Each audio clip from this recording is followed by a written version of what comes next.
candles emanating a white light, mind sight. Vision in the prism as I'm writing, my eyes are wide open. I close and I focus on the inner being. Sit and listen to the voice of the spirit reasoning, exercising the inner demons, transcending the spiritual pain, battling negative energy, standing on the physical plane, cleansing my aura, astral traveling the ethereal train, channeling the mystical phoenix has risen, living again, distinguishing the flames of a burning desire, circle of fire, singing hymns but not the kind for your church choir, see your work for a higher force, inspired by the Lord. Hey, how's it going, Derek? Thanks for having me on tonight. Yeah, thanks for calling in, man, and being on the show. So, been checking out some of your work on your website. You've been touching on a lot of different subjects, and like I said, a lot of different people say a lot of different things about Gnosticism. Coming from the Christian background, the majority, when you hear that term in church circles and things like that, it's a it's a faux pas. It's something to stay away from. It's dangerous.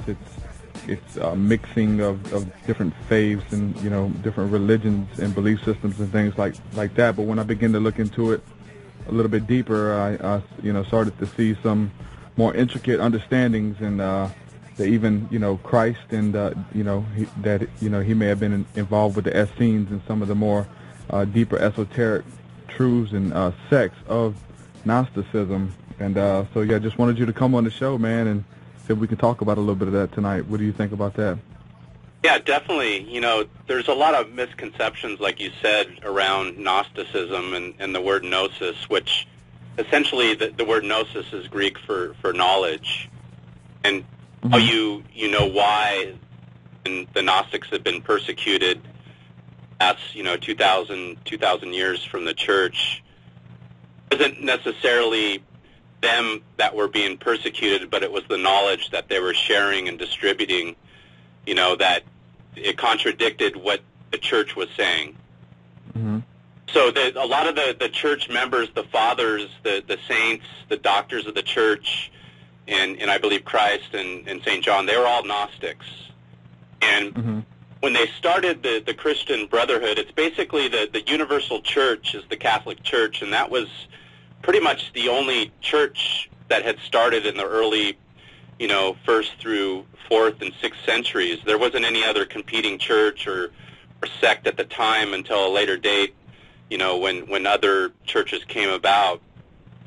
The Jews were, considered of the Old Testament, and those would be, the tribes of Israel and so forth. And the New Testament would be the universal church, and they call it a Christian Brotherhood. So when you look at the universal church and the Christian Brotherhood, you got to think of them not just as a religion, but a brotherhood. And they're not just a brotherhood in religion; they're a brotherhood in arms.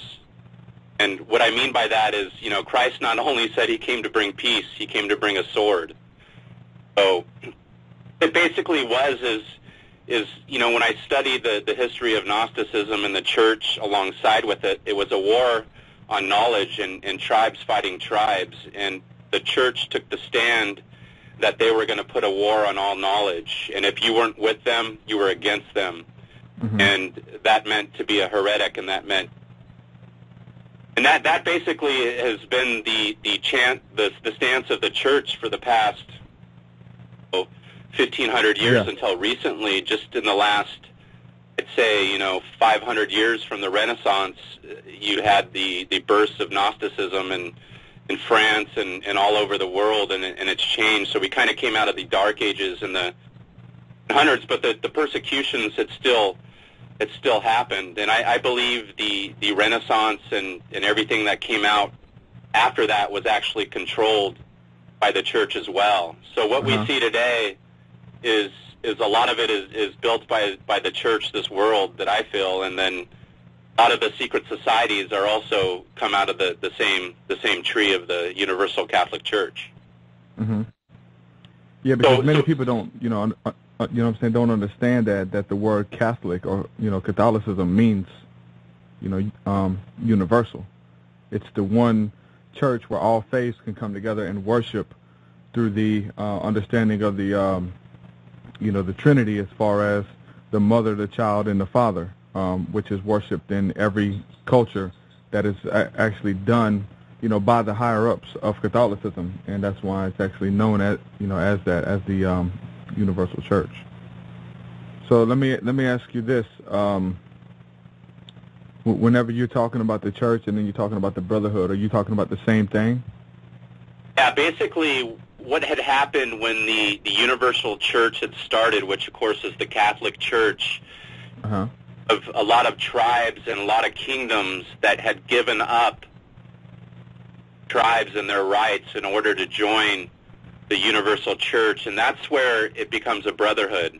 So past 1,000 years, you've had countless tribes and princes and people that have joined the Catholic Church as a religion, you know, being baptized into the Christian religion and the Catholic Church, but they also have formed a brotherhood, you know, and a lot of those secret societies I have talked about, I feel, are all connected to the same brotherhood, which would be, of course, Freemasonry, the Knights Templar, the Rosicrucians. Every order that I see today that is still in existence as far as secret societies are all connected one brotherhood. And that brotherhood originated in Egypt originally, and then it moved over to Rome. It moved to Greece, and then it moved to Rome.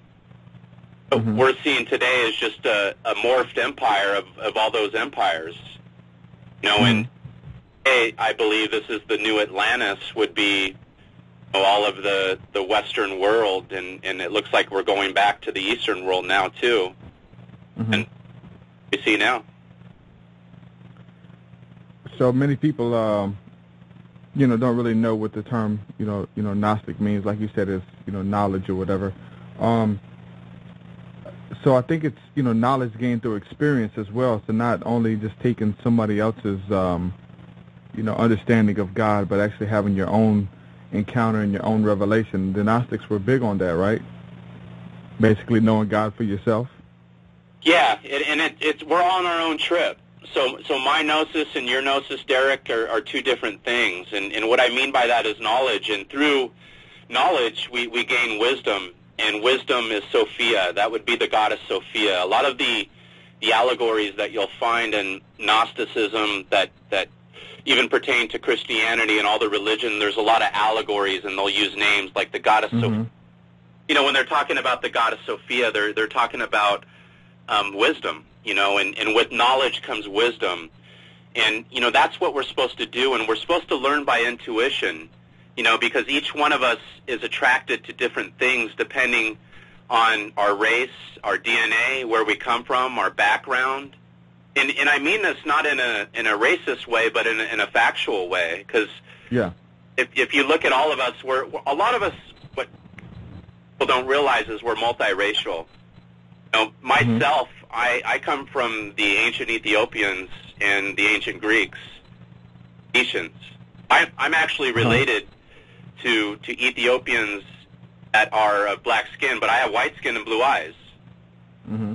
Oh, and I found this out recently, actually, after I began my trip on, you know, Gnosis, and I wanted to find out more about my ancestors, because that's really, it's part of who we are, and that's kind of the world, the church, and, you know, the education system kind of hides that from us, because they want us all to be united. They don't want us to fight over our tribes and our old ancestors and stuff like that, because we've done that for the last 3,000 years.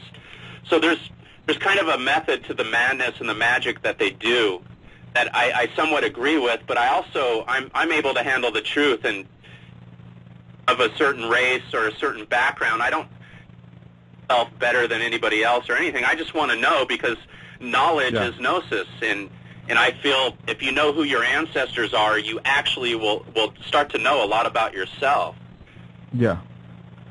Yeah, there's a lot to it, man. I actually called a chat line the other day. It was on Blog Talk, man, just a Blog Talk show, just to listen in.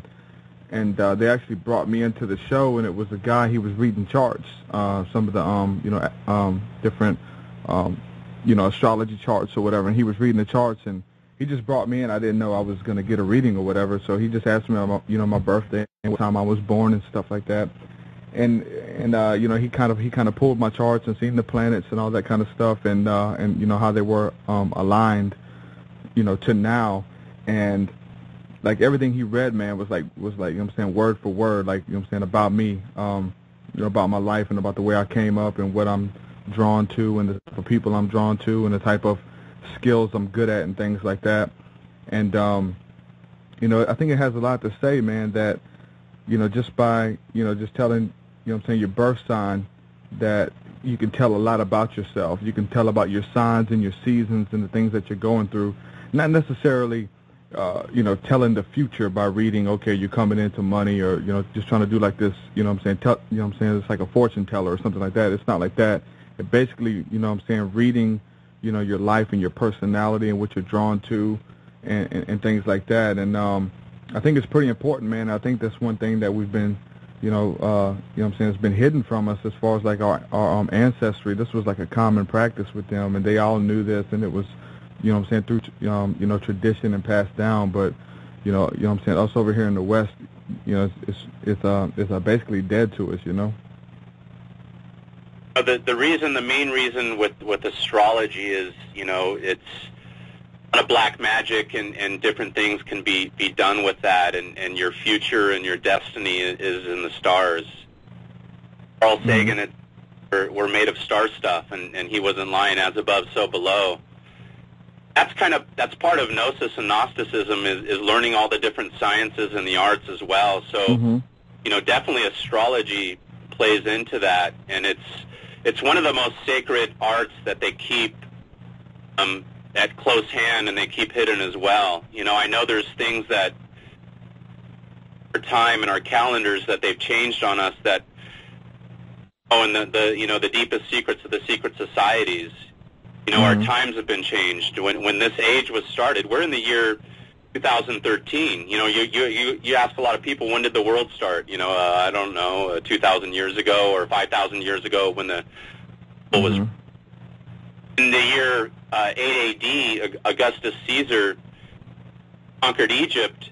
He had changed the calendar system to the Roman system, and he added the months of July for his father, Julius Caesar, and the month of August for Augustus Caesar, of course. So have two months added to our calendar system. We're on Greenwich time.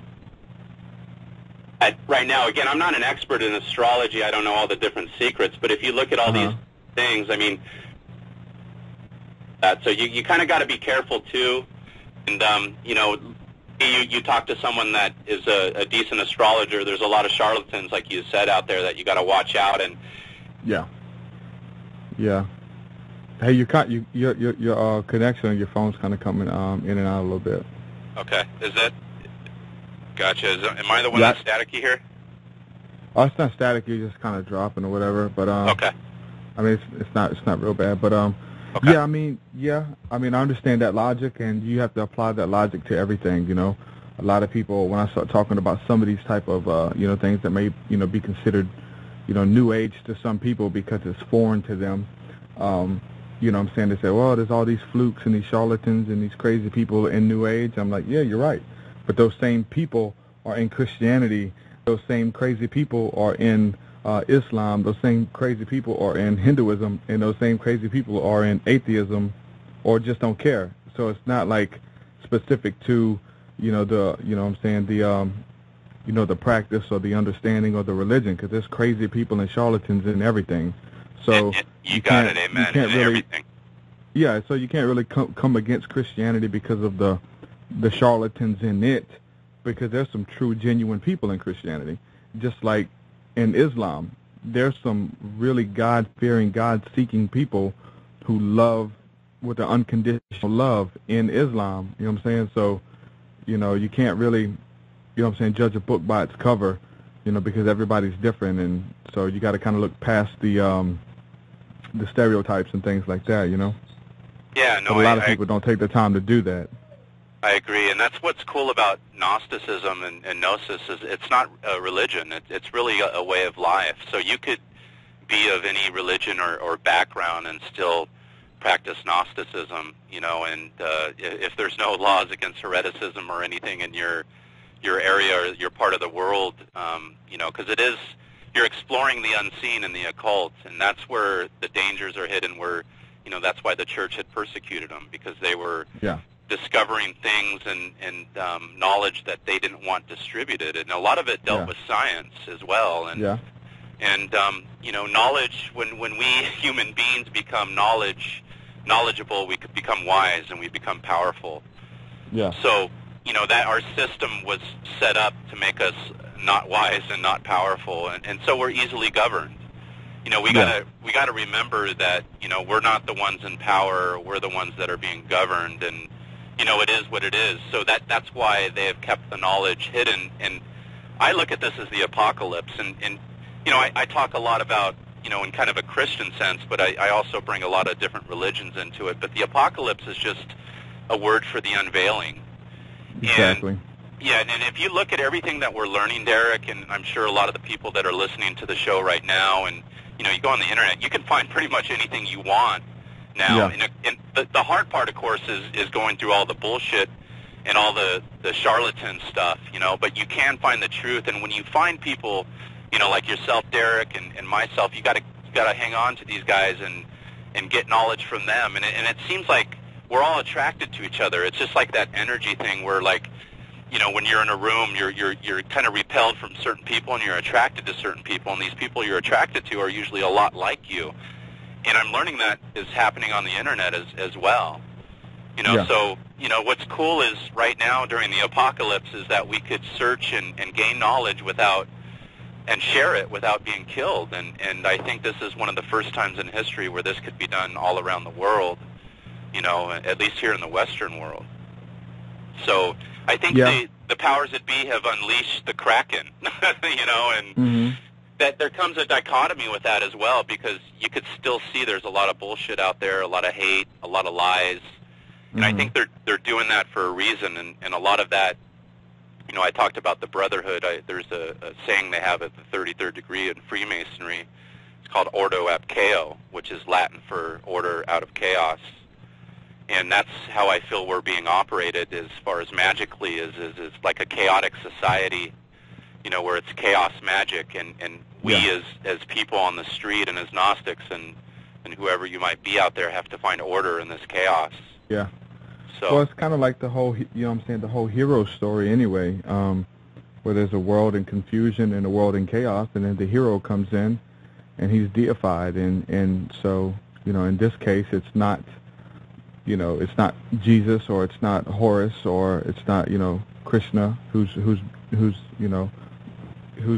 basically the hero. It's the government. It's the government. They're the ones, and this world is in chaos. Correct. So they, they step in and, give you all this stuff and save you, but now you owe your life to them. You owe homage to them, and it's a story. They're just trying to recreate it. So.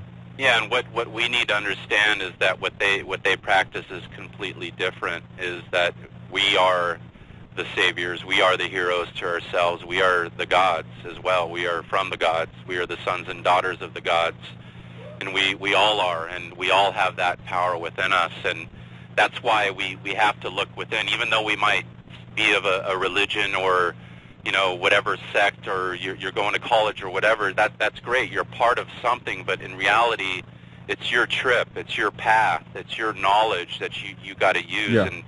And if you don't have the power, you give it away to someone else. So my whole thing is being a Gnostic warrior is being a knowledge warrior and using that knowledge to fight and to be successful in this world. Because I think that, there's a lot of ugliness and blackness in this world, but there's also a lot of beauty and a lot of light. And we choose, we kind of choose which path to live in this black and white world. Yeah, I think it's really, the way the universe is set up, or the way God works, or whatever you want to call it, is, you basically find whatever you're looking for. If you're looking for doom and gloom, if you're looking for negativity in everything that you look at, you're going to find it. I have friends like that. Everything they look at, they're like so analytical that they can't really take away the good from it, but they can, point out the bad in it, like everything. And I think I used to be like that in a sense. So now I'm kind of on the opposite spectrum. Even if it's something that I may not agree with totally, there's still a nugget, or there's still something there to learn from in it. You know what I'm saying? So we can see that spark of good in everything, or we can see God in everything. We can see His hand, moving and speaking in everything. And until you're able to see that, I don't think you're really going to get a good understanding of God, or really, move to that next level in understanding truth, because, there's an old saying that if you can't see God in all, then you can't see God at all, and I think that rings so true.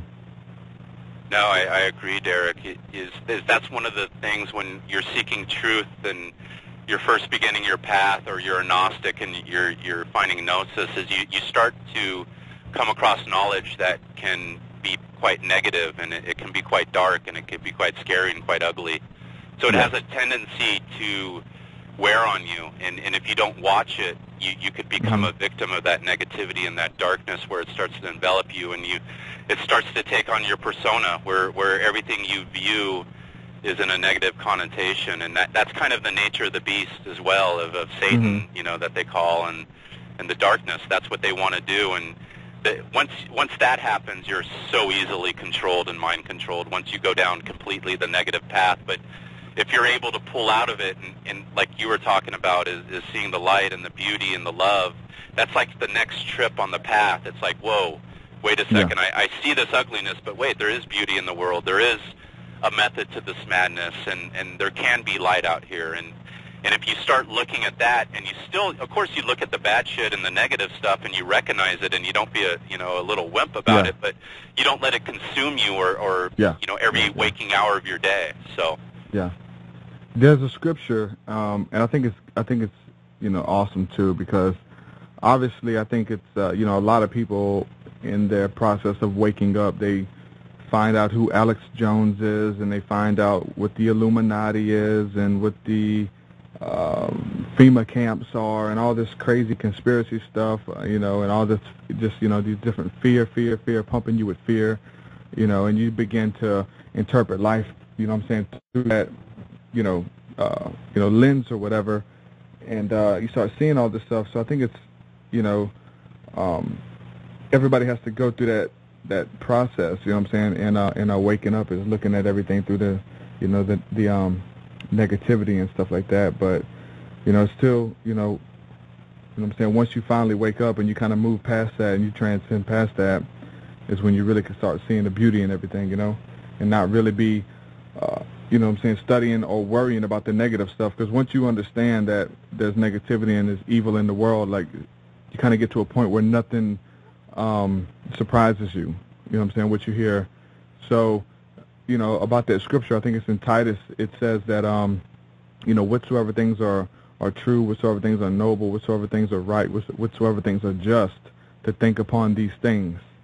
So, just letting us know, even in that scripture that's saying that, we shouldn't be going around with this doom and gloom, heavy burden, looking for negativity and pointing out evil and exposing evil and looking for evil and everything, when you use that same energy, to think about good things and, to speak well of people, to encourage people, man, because you can, do so much, help in the world if you do that, Yeah, no, I agree, and that's part of the, the nature of the beast with our system, and I believe the magic that's kind of played on us is, you had mentioned Alex Jones, and that can, be compared to almost every news outlet out there, from, Fox News to CNN. It's basically primarily fear and doom and gloom, and we've become a culture and society kind of addicted to that. And as Gnostics and people that claim to be awake, we got to remember that,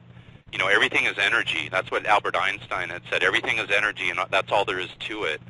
So if we remember that, that key thing about science, because this is science as well, us human beings, we're made of energy and gases and chemical energies and so forth. And if we realize that everything is energy, and we start applying that to our lives, we'll realize that, we got to stay away from these news outlets. Go ahead and go to Alex Jones. I go there, probably every other day just to see what's up. I don't stay there that long, but I see what's going on in the news. But after a while, you just see the same pattern over and over and over, and you realize that there's no future in it for you, Yeah, you got to transcend that stuff. I mean, it's not going to help. I mean, it's like, what are you going to do? Like, you know what I'm saying? Which is nothing. You're probably going to do nothing. I mean, the best you could do is live your life and try to help, people, and help your family and help out, you know what I'm saying, people who need guidance, because people start getting freaked out about these conspiracy theories, man. I'm sure you've ran into them as well.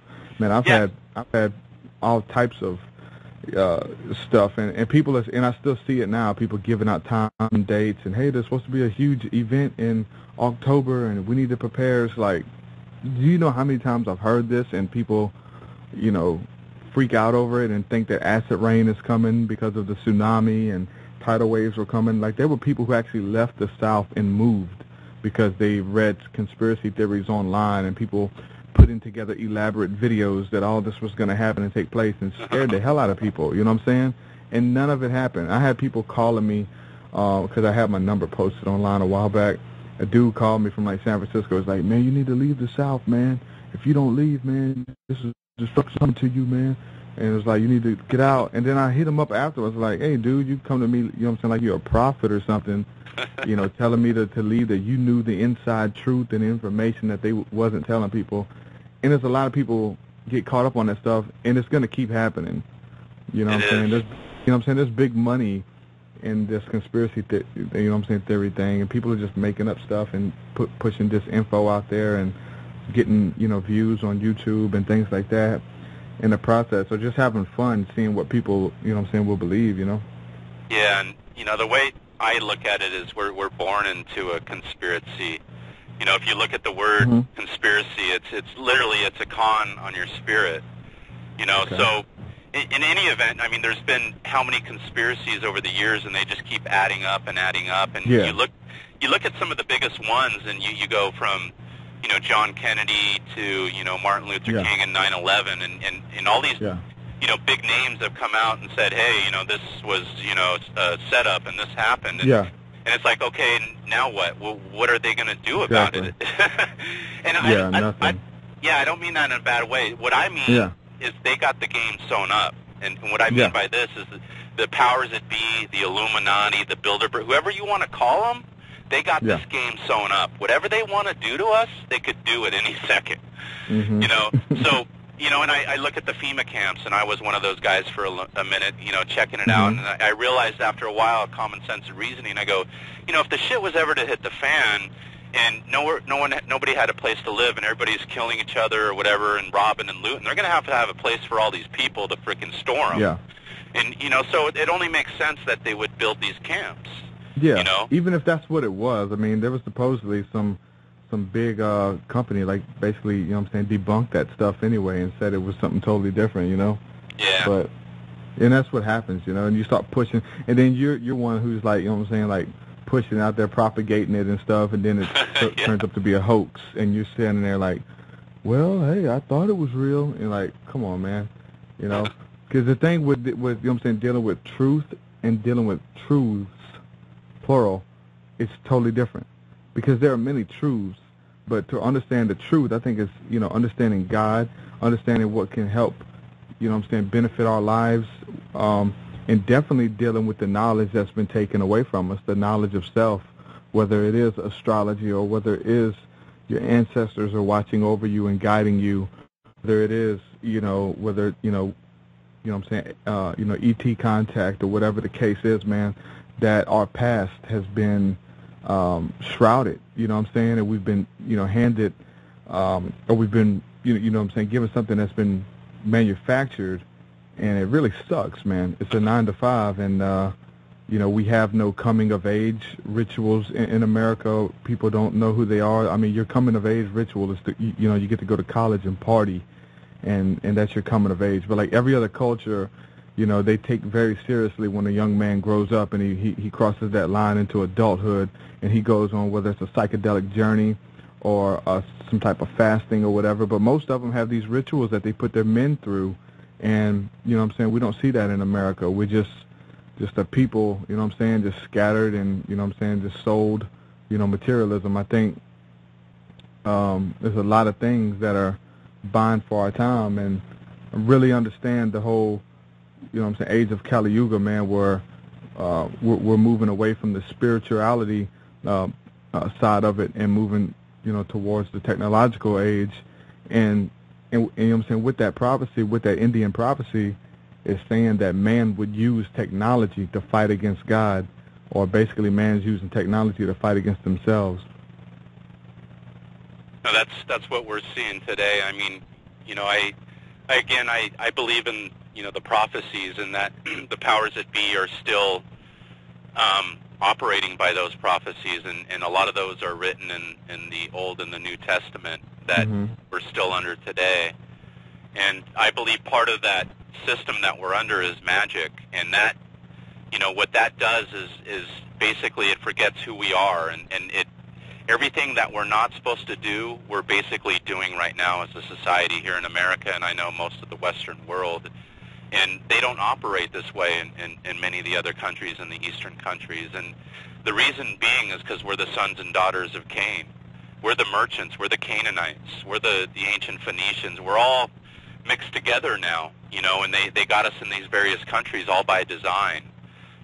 These countries were set up, basically master plan blueprints by the powers that be over the last 2,000 years.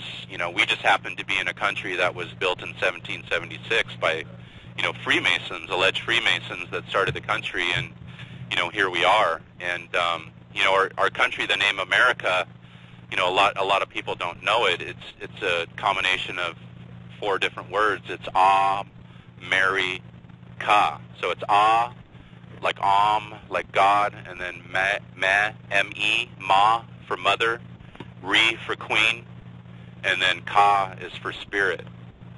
So we're, in a country by the goddess, and what people don't understand, that she's the goddess of war.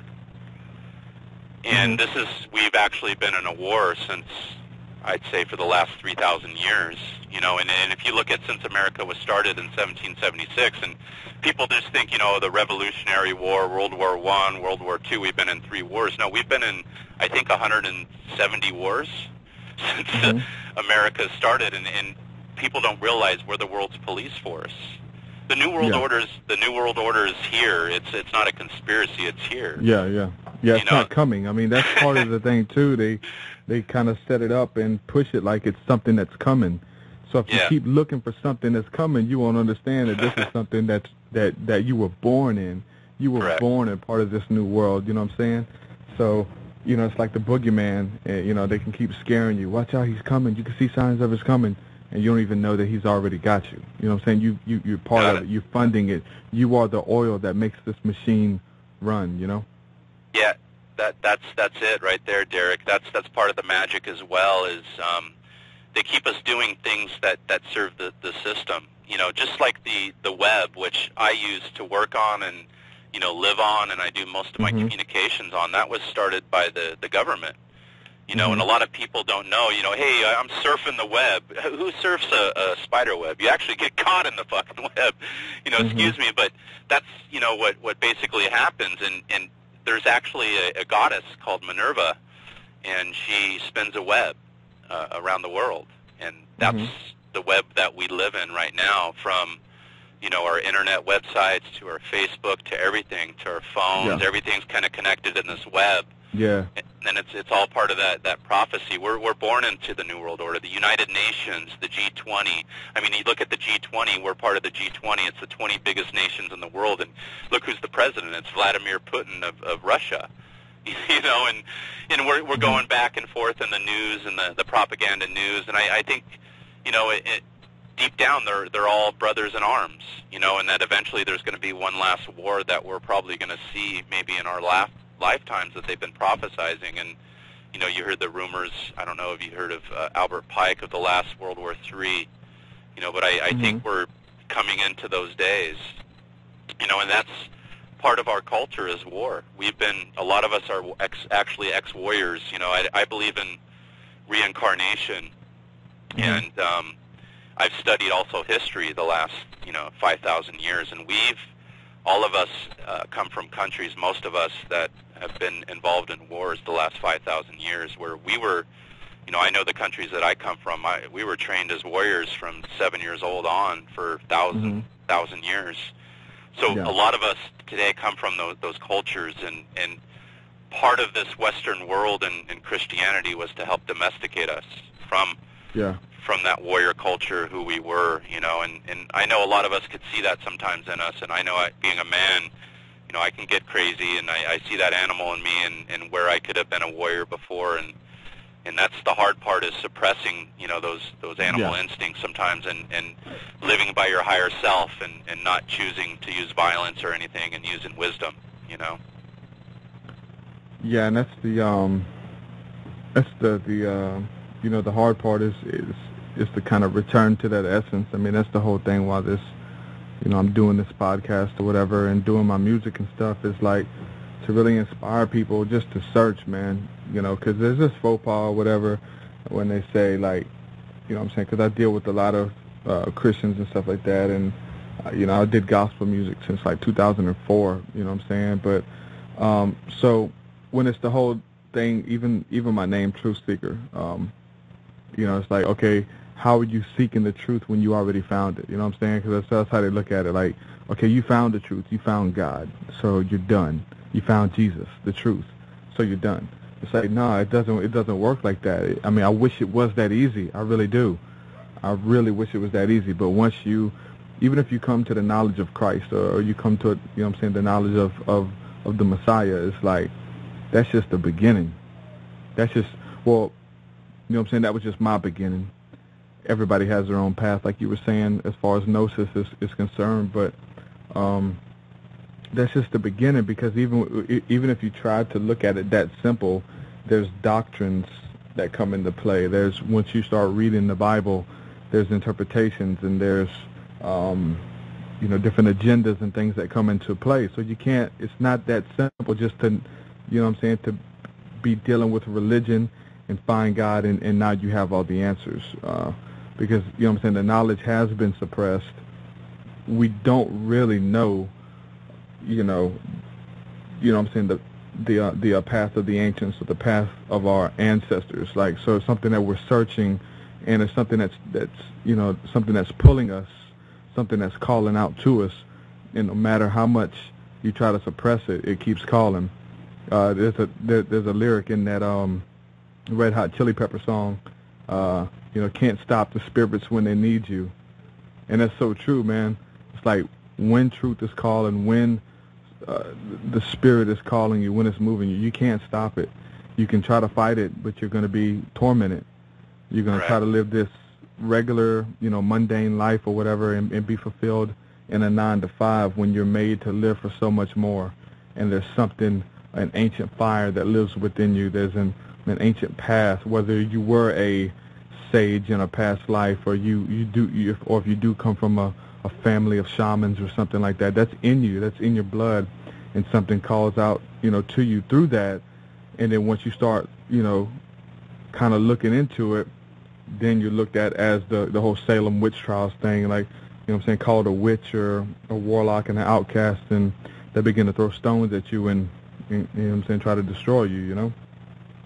Yeah, and you said something important, you know, you can't stop the spirits when they call you, and once you get to that truth and that gnosis where you really truly know, even though the path of the Gnostic and the true seeker is a never-ending one, it's not just this life, it was last life, and it's the next life and the next life after that, is that once they call you, if you fail to listen, it certainly means death in one way or another. And what people don't realize is that we're immortal souls. We've been here before, and we're actually, you know, they call it the Trinity, and there's actually, we are part soul.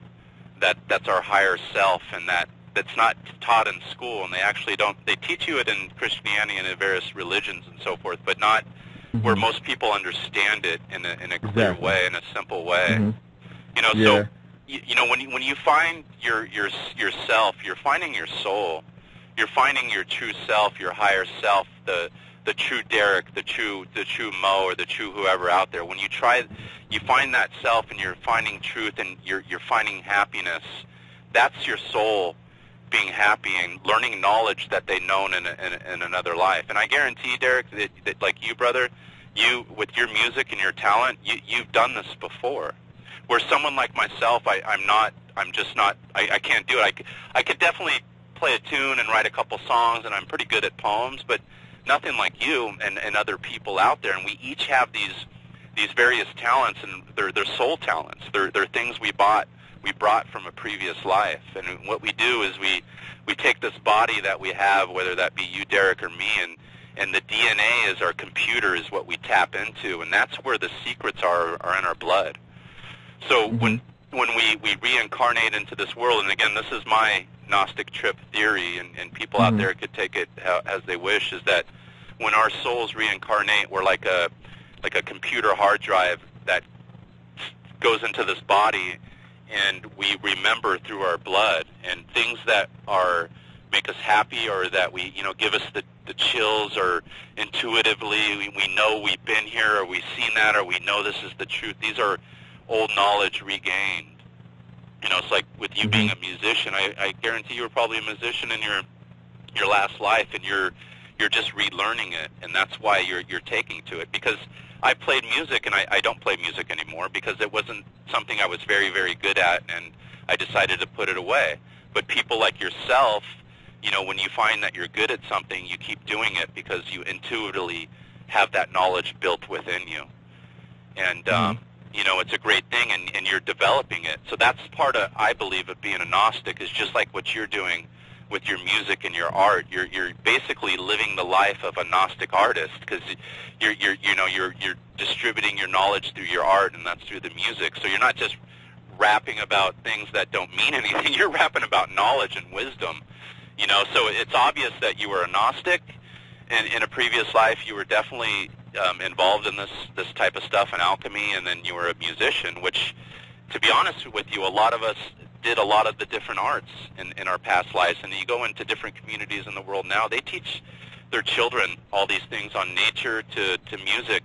They're not watching TV, they're learning an instrument, to play with the band on the weekend, and they're all partying together and having a good time in the community, so. Yeah. Well, there's a quote also, I forgot who said it, but they said that our philosophers now, the philosophers of this generation, are the ones who are in art, who are doing music, and that's so true. Like when you look at the power of music and how, that music shapes, the thought patterns of this generation, man, of the world. That, man, there's people who can quote you lyrics from Tupac and Lil Wayne like someone would quote the scriptures. You know what I'm saying? Yeah. And in the same way, and that could be good or that could be bad, or both at the same time, and which I think we see. But yeah, music is a powerful tool, man. It's a powerful medium. I wanted to see if you could touch on this, because you're speaking about reincarnation a little bit. From some of the studies I've done, and I've heard it said on numerous occasions, that the early church actually believed in reincarnation, and that it was taken out of the scriptures, and scriptures that kind of talked about it a little bit, but that the early church actually believed in it. Do you know anything about that? No, definitely. They definitely believed in it. I don't exactly know what it says in the scriptures. I'm not a theologian, but I mean, if you look at the story of Jesus Christ, essentially, his death and his resurrection was kind of a story of reincarnation. It was also, I believe, a story of like alchemy, of dying on the cross and putting your, leaving your beastly natures on the cross and, coming off of it. But, I definitely believe they do. And, they have the Book of Life. They have the saints, the fathers of the church, and, they don't teach it, but I know they believe in it. There's, whenever John the Baptist came onto the scene, and whenever Jesus came onto the scene, people were asking who they were, and they were asking, if it was Elijah, reincarnated. Is this Elijah come again? And a lot of people believe that it was actually believing in reincarnation at the time, and they said the same thing about Christ. They were asking, was he Elijah the prophet come back? And they said no, it wasn't Elijah, but it was the spirit of Elijah. It was the spirit that came back.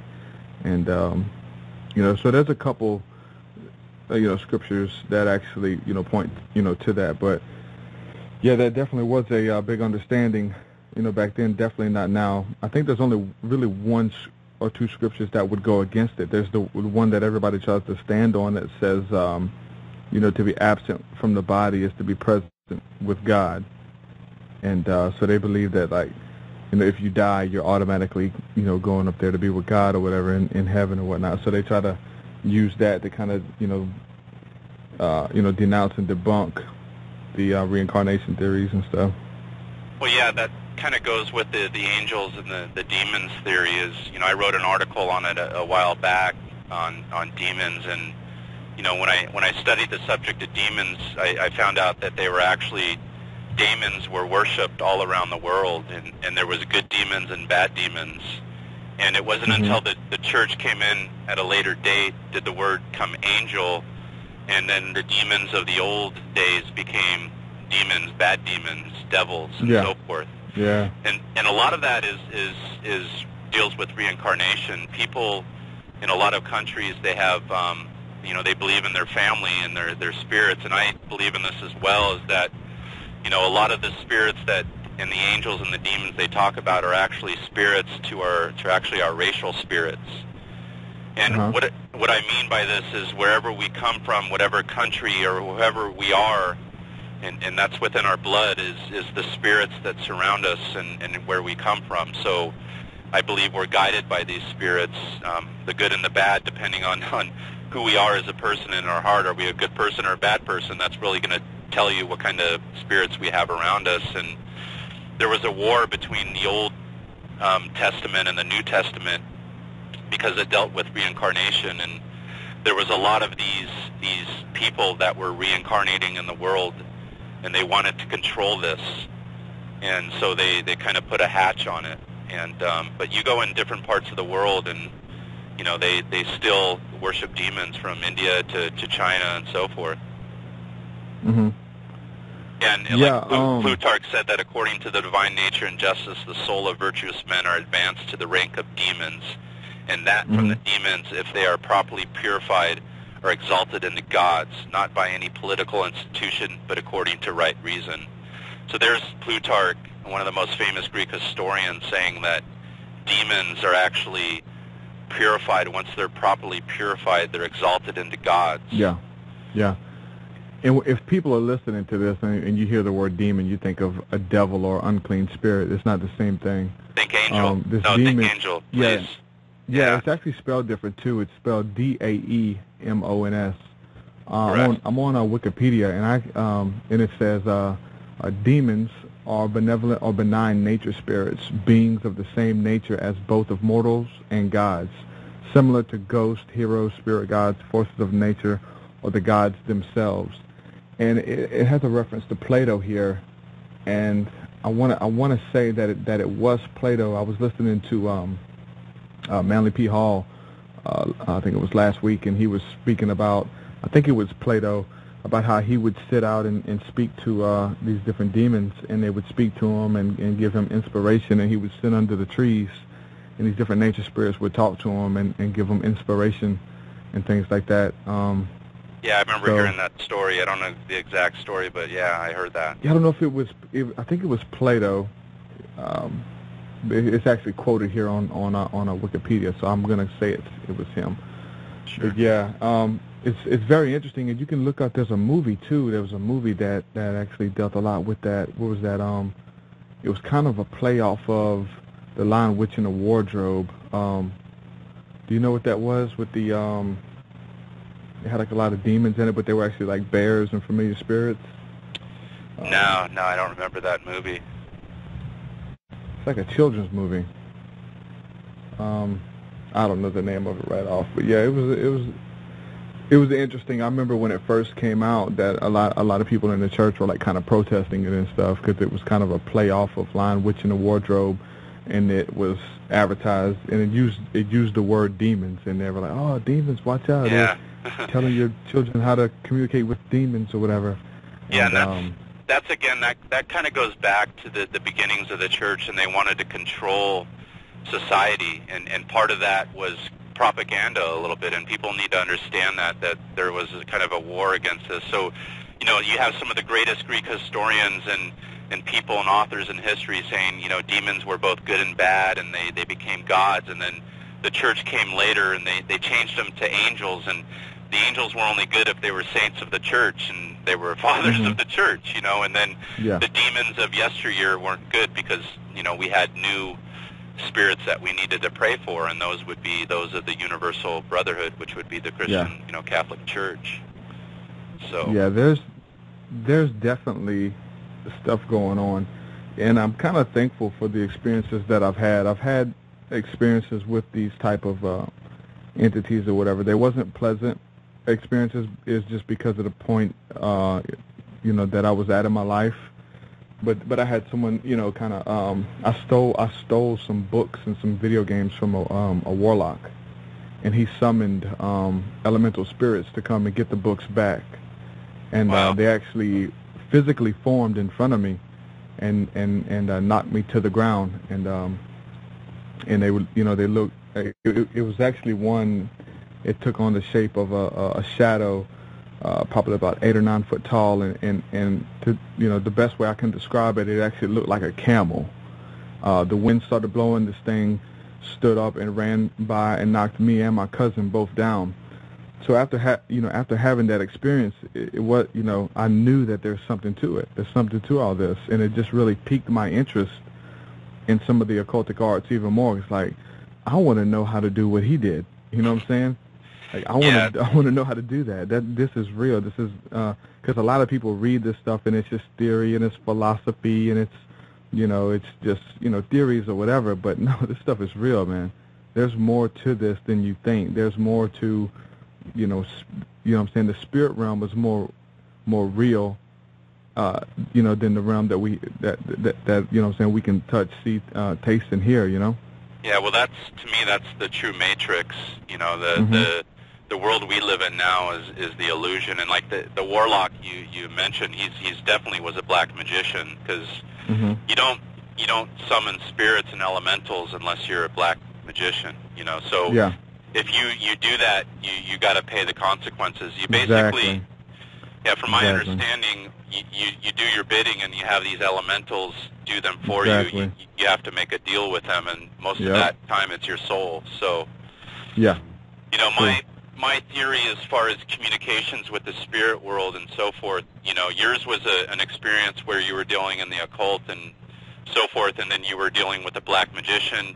You took something from him, and then he decided to perform black magic on you, which you saw was real.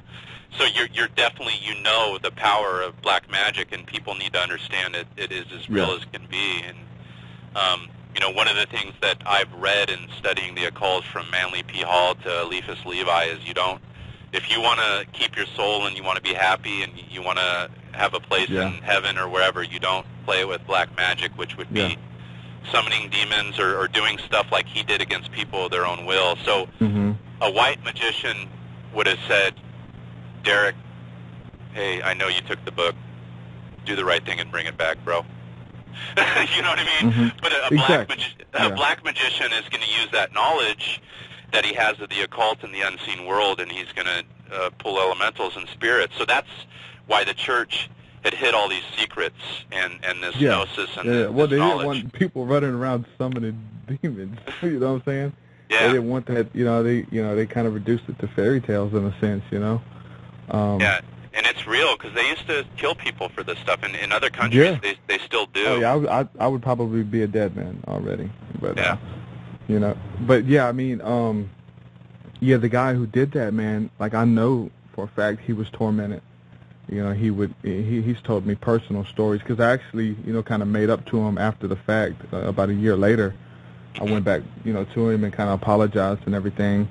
And he kind of told me what he did. And, you know, he kind of opened up to me and told me stories, and he kind of, you know, almost discipled me, you know, under his craft and stuff. And this was back in, like 98, I think it was. Yeah, gotcha. 98.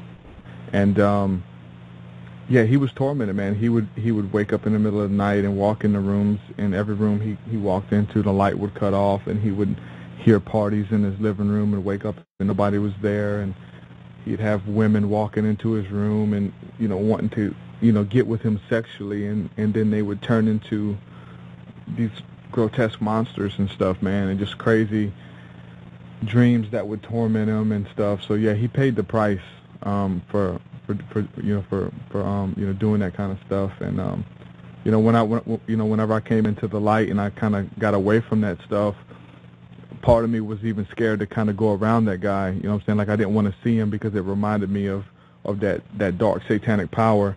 And I would see him walking down the street. Like, I actually moved away for like a year and a half and came back.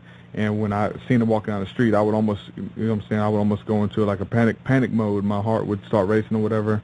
And then eventually I ran into him at a video store, and I seen him in there, and he walked up to me, and I seen him, and I was kind of nervous. And then he was just so goofy and so, you know what I'm saying, so much of a regular person. And I had this thought of him being this big, dark, you know what I'm saying, wizard, and someone who, you know, is going to summon spirits on me again, or whatever the case is. And I went up to him and talked to him, and he was just so goofy and you know, just, you know what I'm saying, just down to earth. And I was like, man, you know what I'm saying, in my mind, you know, I made this guy out bigger than, you know what I'm saying, what he really was, and more powerful than he really was. Yeah, and that's part of black magic too, and being a white magician and not be, or whoever you are, you know, you might consider yourself just a person or a truth seeker or whatever. One of the keys to not being affected by black magic is having no fear, to live in the light, live in the truth, literally no fear of nothing almost, where you're able to stand to anything, the dark or whatever, and things don't scare you. You've got to get to that point, because if you're fearful stuff, things are weird, you're still into conspiracies, you do not want to study this stuff at all. No, you know, and then you'll be susceptible to your own fears. You'll create your own demons and so forth, just like you were saying that you made him worse to be. It was your thoughts that started just, you know, culminating, and you were creating your own demons around him. But he was a real black magician, just like, you know, Ted Bundy was a real serial rapist murderer of women and children.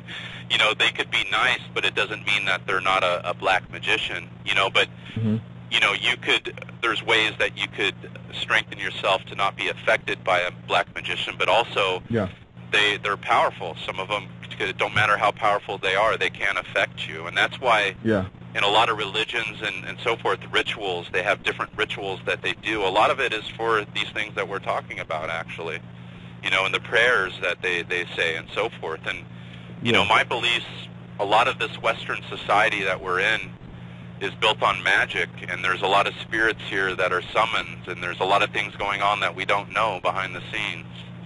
You know, so and a lot of us can be possessed as well. So many of us are under, you know, these different types of mind control. You know, anyway, whether it's the media or the internet or whatever, man. I mean, so it's kind of like, I guess what we're promoting is kind of, you know what I'm saying, to break the spell or to reverse the curse, you know, and to return to your essence and, you know what I'm saying, return to the light, because we're all in a, you know, in a sense of you know what I'm saying, fogginess or whatever, that you know what I'm saying, we barely see through the you know, glass dimly, and you know what I'm saying, we see in part, we know in part, but you know, I just think, man, if we all have a piece of the puzzle, and if we put it together, I think, you know, things begin to look more clear. Kind of like what we were talking about a little earlier, man. One of my big things is, you know, we're talking about Facebook and how, you know, everybody's connected, and we are connected, man, through like, you know, the smartphones, and I could put out an alert, and people I haven't seen in years, man, get this alert that I'm doing a podcast right now, and tune in and listen in, and, you know, everybody's just connected, man, and you could send somebody a message or poke them or whatever, and they get it instantly on their phone. So everybody's connected, but at the same time, a lot of people see that as something good. I'm not going to lie and say it's not neat and it's not interesting, and I do use it, but I see it as almost like a mockery, or kind of, you know, like that you know, Kali Yuga, where it's replacing, you know, the real spirituality of it, because we are all connected without Facebook. Like, there's something called the, you know what I'm saying, the global brain, where you know, we all, like, you can actually, like, if somebody's around you, man, if somebody's grieving, if you're in tune with the spirit and you know what I'm saying, you know how to sense emotions, you could walk into a room with someone who's grieving, man, and you can actually feel that burden, you know what I'm saying? And then you can comfort them and you can help them or whatnot. and if somebody's having a bad day, you can actually feel that. And it's kind of with that whole thing, like if you're thinking about somebody you haven't thought about in weeks, and then they call you as soon as you think about them. And there's all these different examples, man, to show how, human beings are connected with this global brain, and how, we could be sitting in a waiting room or a bus full of all these people, and everybody's got their face in their screen, and nobody's having a conversation, with a human being sitting right across from you. And so now we have a generation who are raised up and they have no idea how to have, social skills. You know what I'm saying? They're just like rude, could really care less about the people around them and things like that. Yeah, that's one of the dichotomies with the internet. It's a good thing and a bad thing, and I think with anything in the world, you'll find that you could have too much soda, you could listen to too much music, and it gets old, and it's just not a healthy thing. And that's with the internet is you got to find a balance where you use it to connect, but then you also you have some part in your life, some humanity, some time dedicated to where you're with your loved ones. Yeah, whether that be nature, definitely. I surf. I'm out at the beach a lot. I live here in Southern California, so my thing to be in nature, I live in the city, but I go a mile away from my pad, and I'm at the beach in the sand with my toes, and I'm surfing. And it's important, that you do something like that every day, and that you get out of the house and out of that concrete box or whatever you're in, the wood box, and in front of the monitor, and you go do something, and you talk to people, whether you go to Starbucks or wherever. Thank God I have a beautiful wife, and I have 5 children, so I'm a busy guy just with this family, and just touching them every day helps a lot. But my theory is too much of a good thing ain't a good thing at all. And that I'm an ex-alcoholic and ex-drug addict. And I over-abused things, and I had a tendency to do that when I was younger. And I didn't have a teacher or anybody to teach me. And before I knew it, I was all addicted to all these different kinds of substances. And I had to learn the hard way. And one of my simple theories is too much of a good thing ain't a good thing at all. It's all about balance, equilibrium. Yeah. So that could be the internet, your phone. It could be your band. It could be playing music. It could be making love to you make love every single day, 10 times a day. It's not a good thing. It's going to get old. And you got to learn to cherish things and appreciate things, and that goes from your wife to your kids to your music to the internet.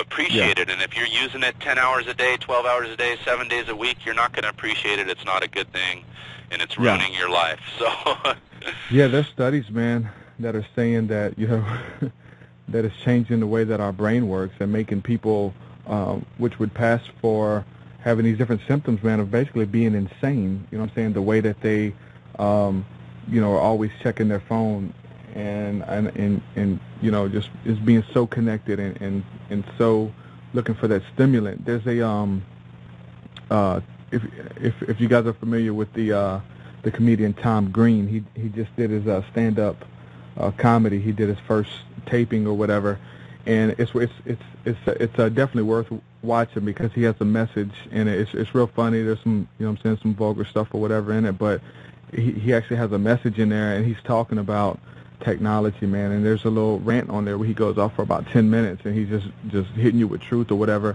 and talking about how it's basically even him talking about how it's changing the way that we think, and it's changing the way that people post a status, and that it releases these endorphins when you get a like or somebody shares your status and makes you feel good. So therefore you start pushing stuff out there hoping that somebody clicks like on your status. And when they do it, it releases these endorphins in your body and makes you feel good, and just crazy stuff. It's just like basically, rewiring the way that our brain works and the way that we get joy and pleasure, not about going out and throwing a baseball with somebody or playing basketball, but posting stuff on the social networks or building something on there or whatever the case is, and it really changing the way that we think, man, and the way that we interact with people. And like you said, too much of something is not good, and we definitely have to learn balance, man, and I don't think there's too many people teaching it. So that's where we run into problems too.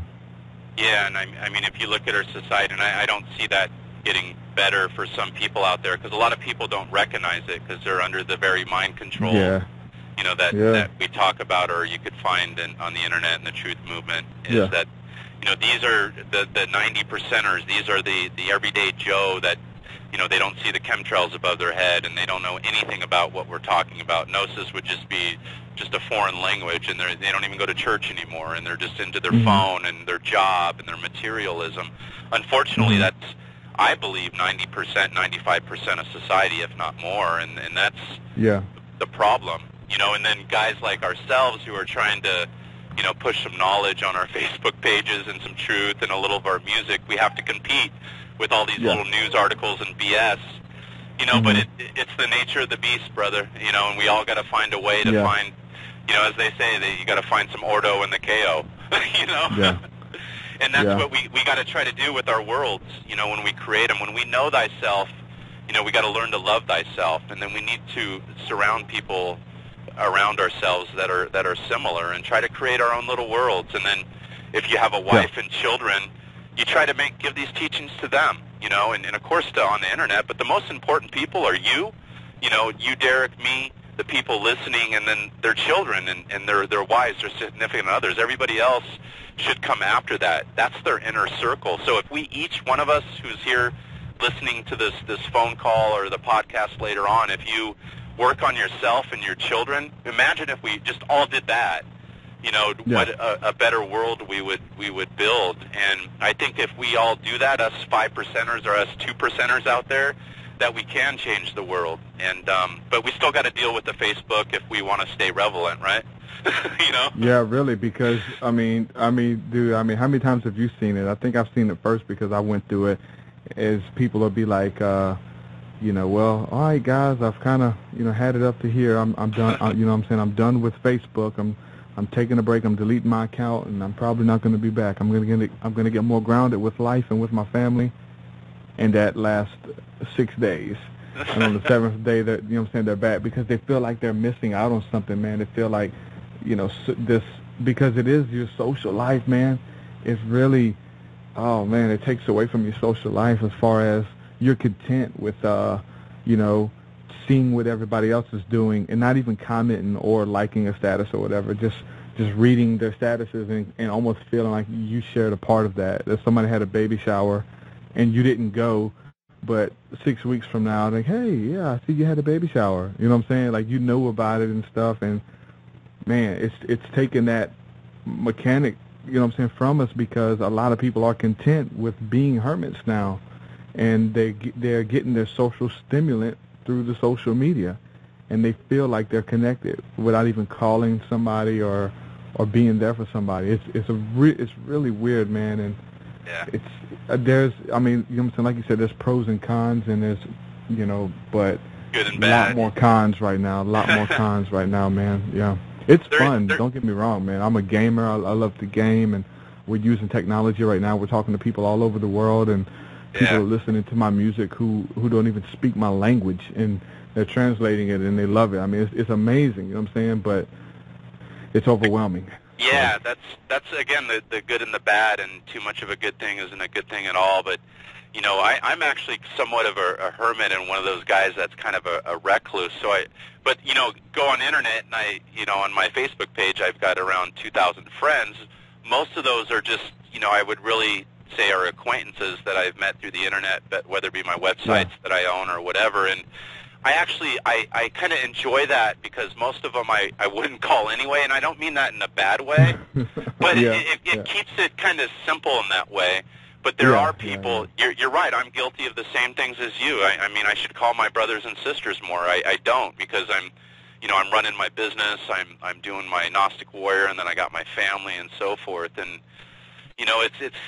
we just got to find that balance, bro. All of us out there, we need to take control of our worlds, know thyself, love thyself, and take control of your life, I mean, if you go on the internet, you got to say, hey, I'm going to go on Facebook for, 15 minutes, and then I'm going to go handle this or whatever, It doesn't have to be a bad thing, and it doesn't have to rule us. We let these things rule us, and some of us let it control our minds, and that's where... after a while, like you were saying on Tom Green and so forth, is, your mind, we're terribly habitual creatures. So just like cigarettes and drugs, computers and checking your phone, your brain is going to get wired to do that constantly. And then when you're not doing it, it's going to think something's wrong. So that's what's happening to people. And if you don't watch it, you're going to become one of those mind-controlled people that check your Facebook or your phone all the time. And to be honest with you, I've been there, and I've checked my email every 2 seconds, and I've had to catch myself, you know, and that's how powerful these devices are. And we just gotta watch it, and we gotta realize how powerful they are, and know that.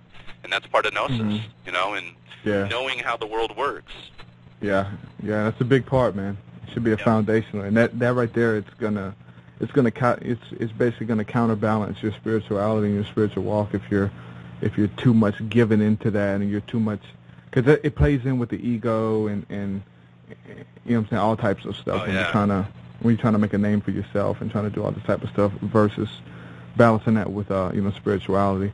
So yeah, let me I'm gonna go ahead and open up the phone line. So if anybody wants to call in, you want to add to the conversation, you want to talk about demons, which we've been talking about, you want to talk about reincarnation, past life experiences, anything you want to add to the conversation, ask a question, whatever it is, the phone lines are open.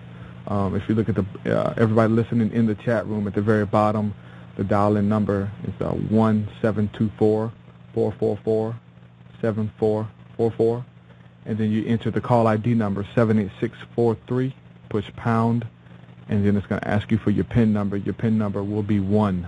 So if you guys want to call in, ask any questions, the phone lines are open for you to do that. We do have a call in Southeast Florida. I'm not sure who this is. What's up, caller? Someone in Southeast Florida listening in tonight.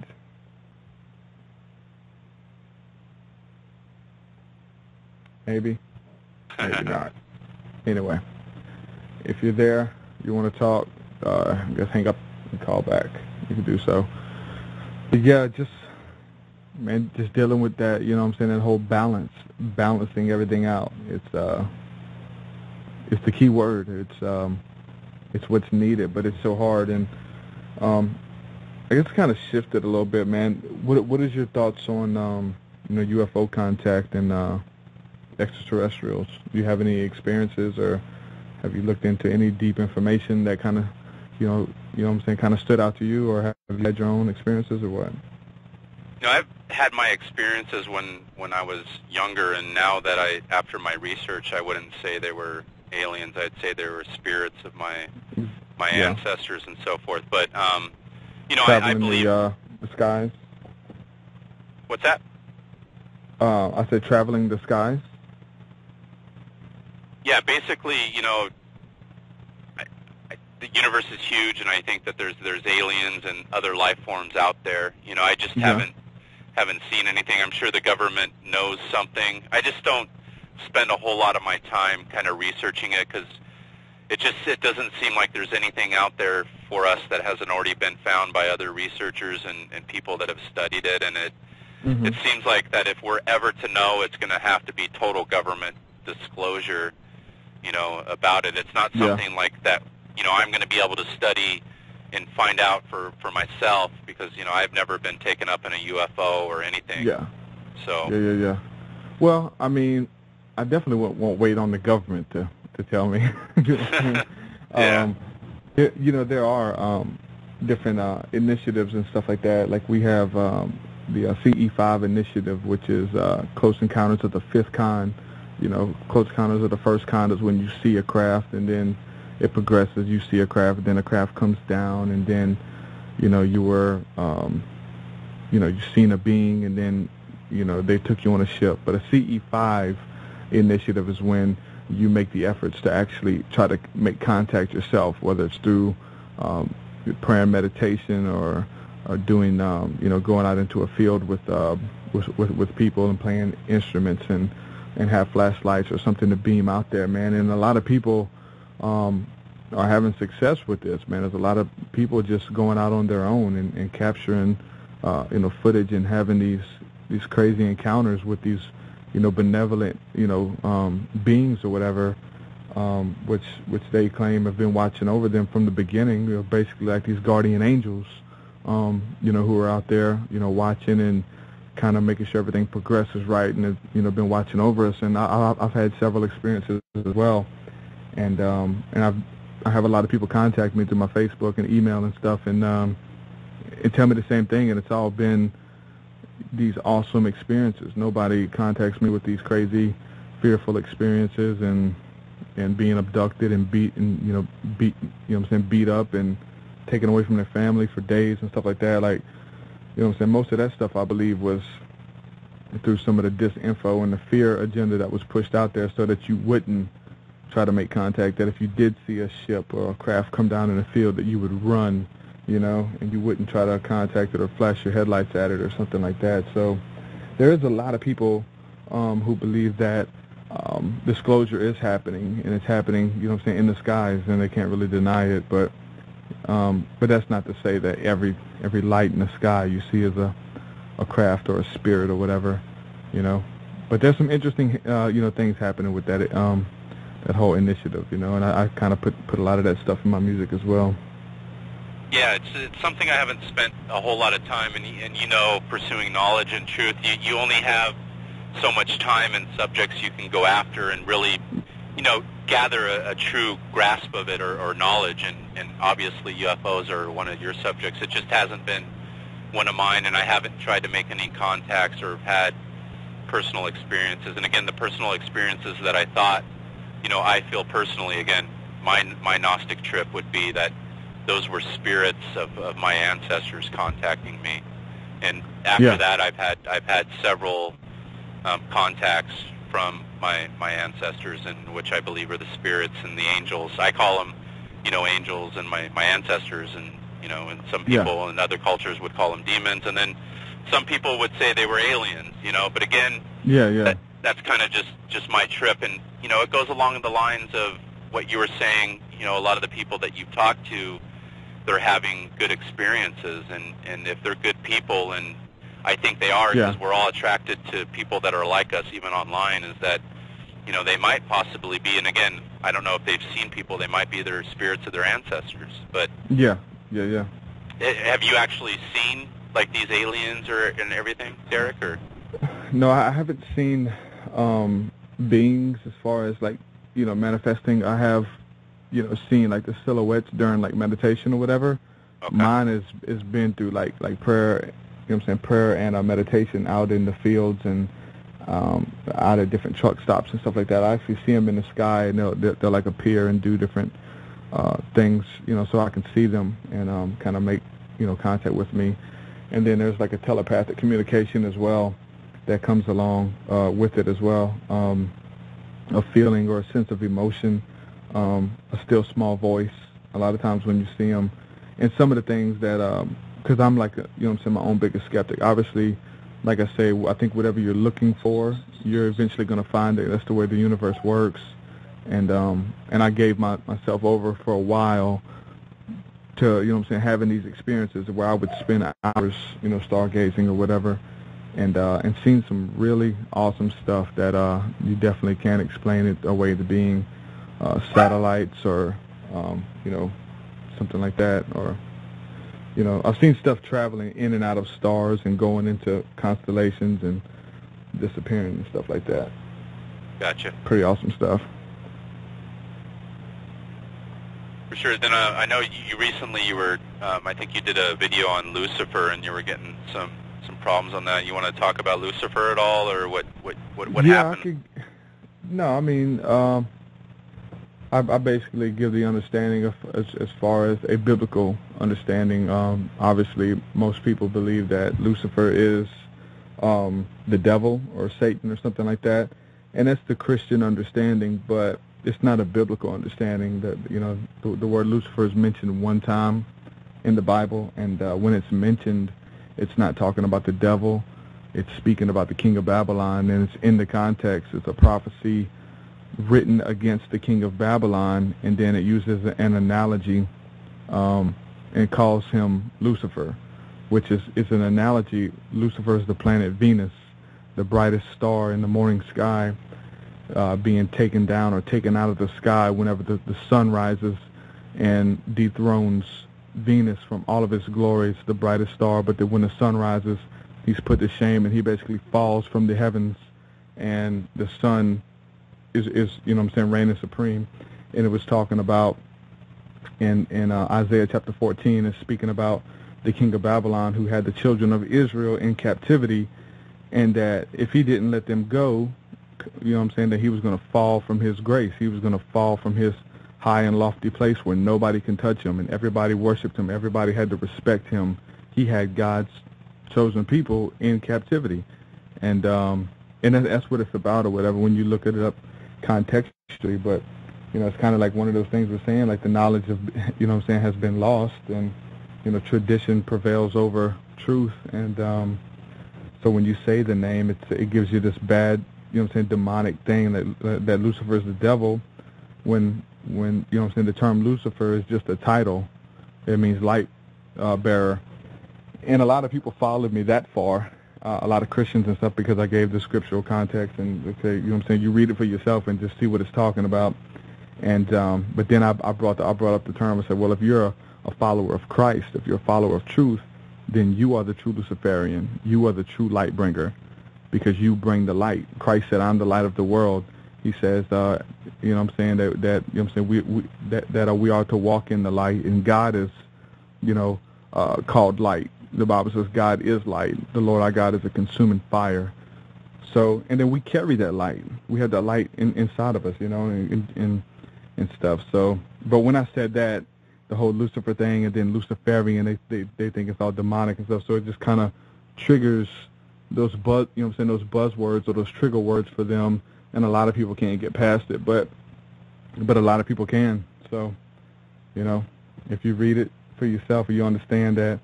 And it's so much like, with that whole thing, like people, there's like so many theories of what it is, and Lucifer is Saturn, or Lucifer is a race of entities who live in the sun. I've heard a lot of different stuff. I'm just speaking about the biblical interpretation of Lucifer. I really don't know about those other beings who live in the sun, or whatever the case is. I'm not saying it's not true, but I haven't studied that, and it's not backed up with the scriptures, I don't believe. So that's just the kind of stance I took on it. So I did catch a little flack, but a lot of people kind of gave me kudos for it as well. No, that's good, and that's where it's hard. I mean, to be honest with you, I'm a Christian myself, and actually an old school Catholic, and then I became a born again Christian, and then I went back to Catholicism. But I don't go to church all the time, and I'm a hardcore practicing Gnostic that I consider myself a white magician who practices alchemy and stuff like that. But in regards to Lucifer, I kind of do it on an alchemical level, and definitely I believe in what you're saying in regards to the scripture and how people kind of take it out of context. And I think a lot of that is the kind of the hellfire Christian Baptist preachers that kind of put the Satan kind of tinge on the name of Lucifer, and then people that are the charlatans that write about things that they might not know about. So people kind of get this theory that Lucifer's bad, or he's Satan, and it's not true. Yeah. He's basically, he's the Lord of this. Go ahead, you go. Well, he's what people need to understand, and when I say this, it's I don't mean this in a bad way. He's the Lord of this world right now that we live in. And what I mean by that is, they basically descend from the son of Cain. Lucifer is a Latin word for phosphorus. So it's actually a Greek word for phosphorus. Phosphorus is a chemical in our bodies that we use, and it produces light, it produces energy. And one of the things that it has done is it has fallen. So the things that we should be doing with this energy that we have and this light within us, a lot of us don't do that anymore, and we pursue things that we shouldn't pursue. So that's my theory on, Lucifer has fallen. That's all of us. It has fallen in us. And if you look in the scripture, Jesus calls himself the morning star. And if you look at Lucifer, he's called the son of the morning. And, Albert Pike, 33rd degree Freemason, and said Lucifer, the son of the morning, It is he who bears the light, and with the splendors intolerable blinds feeble, sensual, or selfish souls. Doubt it not. And then Manly P. Hall had said about Lucifer in his All-Seeing Eye book, it said, Lucifer represents the individual intellect and will which rebels against the domination of nature and attempts to maintain itself contrary to natural impulse. Lucifer, in the form of Venus, is the morning star spoken of in Revelation, which is given to those who overcome the world. So it kind of has this dual occult meaning, and the word occult it just means hidden, you know. So yeah, and it's not saying that it's all, I mean, it's the thing about it, it's all true, you know what I'm saying?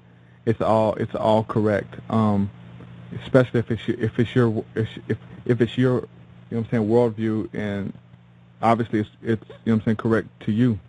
I obviously did another video the other day about you know what I'm saying, the Star of David, and how and I really approach most of it from a Christian standpoint or whatever, because I've been dealing with the church for years or whatever, and I've learned these doctrines and things. So it's kind of just like basically, you know, debunking a lot of that. So as far as the Star of David being some type of Christian or messianic symbol or whatever, is not the case. And I kind of showed how it was the Star of Moloch and things like that. And then Danny Wilton, a good friend of mine, hit me up, and it was like he kind of gave me the breakdown, because I kind of challenged him. I was like, if there's any holy books out there, because I haven't read them, that give credence to David even having a star, you know what I'm saying? Let me know, because it's not recorded in the Bible. And he sent me that it was in the I knew it was an esoteric understanding of you know, as above, so below, the two triangles, you know what I'm saying, kind of interlocked, one point in the heaven, one point in the earth, and the duality of man. And he showed me the text that it was in. It was in the Zohar, and it actually speaks about it in the Zohar. So, which is you know, the writings of the Kabbalah. So, which is kind of an early Jewish writing as well. So that was the first time I've seen it in some type of ancient, you know, holy text or whatever. So it was pretty cool. Yeah, definitely. It's you know, I think some of these symbols might have came after. You know, I don't know exactly. I'm not an expert on the Zohar, but, you know, the Talmud, you know, the Old Testament and so forth would probably predate that. And, you know, you said you had studied it. But neither here nor there, it's a symbol that's, you know, the kingdom of Israel now. And, you know, I believe kind of, you know, what Danny Wilton, you know, might think on it, on the has above, so below, and so forth, and, you know, the seal of David and seal of Solomon and so forth. And if you look at the Kabbalists and, you know, these Freemasons, you know, they're building the Temple of Solomon.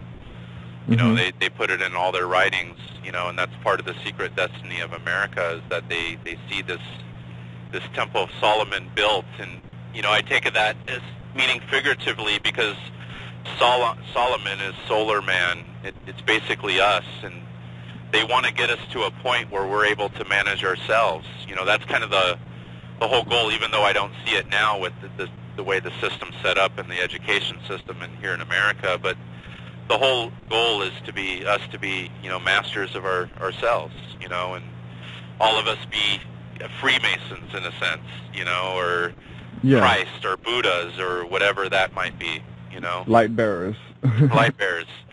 Yeah, and if you look at it, that's what you're doing, Derek, and that's what I try to do every day. I try to, you know I'm not perfect, and I have my faults, and I just try to better them every day, and I try to live in the light and be a light bearer to those around me, and, you know, and I try to balance my life with the as above and the so below. So, you know, and I think one of those symbols that they've taken, you know, from the esotericism and Kabbalism and so forth, and they put it on the kingdom of Israel, you know, in the state of Israel, that now is only, I think, 60 years old or something right now, and it's symbolic, you know, and America helped put that country there, you know, and that goes along the lines of prophecy as well, you know. But again, all of us aren't privy to the prophecy behind the scenes, but there's definitely something going on there.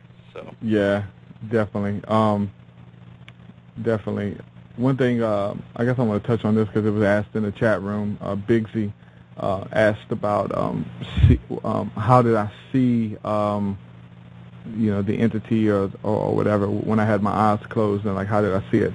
I seen it in my you know what I'm saying, while I had my eyes closed. My eyes wasn't open. I had my eyes closed meditating for a good, 10, 15 minutes. And then, once, basically my practice is I basically clear my mind out of everything and I focus on, the blackness of, behind my, eyelids, and just focus on that until everything goes away, calm down every thought until I basically have no thought.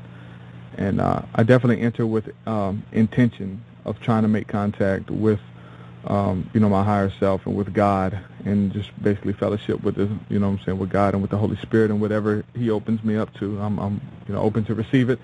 And then with that being said, I felt the presence of some type of entity, and then seen a green silhouette. I've seen it on 2 occasions. It's like a green silhouette, almost just like a person, glowing green, and which is kind of crazy because I talked with some Egyptologists, and they and I was kind of, somebody came at me for using that term, Egyptologist. I forgot what term they wanted me to use. They say Egyptologists is those who study the Egyptian artifacts and the archaeology. What would I be the term to use for someone who practiced that religion? The ancient, I don't know the ancient Egyptian religion. I don't actually know the name of it. Anyway, somebody checked me last time, but anyway, I'm just going to use it for now. Sure. It was some guys who were, real big into, the Nuwapian movement and stuff like that, and basically said that, they were talking a lot about, Melchizedek, and those who are truly in the order of Melchizedek. They say that Melchizedek has to approach you, and Melchizedek is affiliated with the green light, and in order, and that a lot of people are going around saying that they're inducted into the order of Melchizedek. That's something that they just thought of, but they say that he has to approach you for, to be in this order or whatever the case is. So I kind of connected the two a little bit. I'm not going to go around and claim that or whatever, because it's not, I'm just trying to put 2 and 2 together in a sense. Yeah. But and to kind of touch on what you were saying, in regards to her asking about how did you see this entity with your eyes closed. My understanding, what happens when you meditate and when you sleep, you actually go out of body. And that's what a lot of people don't realize that don't study the occult or meditation or anything like that. These Buddhas and people are actually able to, once you become an expert at meditation and transcendental experiences, is you can have an out-of-body experience where you're able to travel outside of your body and travel to different places in the world. And if you read the teachings of Manly P. Hall, he talks about all these in the Secret Teachings of America and the All-Seeing Eye and different things. Is people that do this, you're having an out-of-body experience, Derek. So what you're seeing is outside of your eyeballs. Because we're energy beings and we're souls. We're not just the body and the flesh. We actually can rise out of this flesh, and a lot of these things that we see are when we come out of our flesh and we're meditating, and that what you saw was probably you hovering above yourself, and you just haven't become an expert yet to understand all that, to know that's what was happening, but I guarantee that's probably exactly what was happening.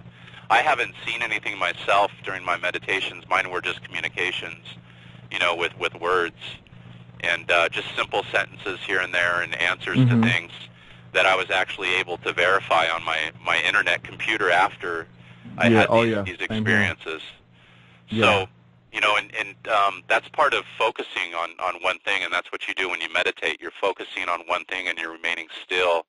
And then, of course, if you get to that right point, you could have an out-of-body experience, and that's where the spiritual trip really happens, is when you have that out-of-body experience where you could have that communication.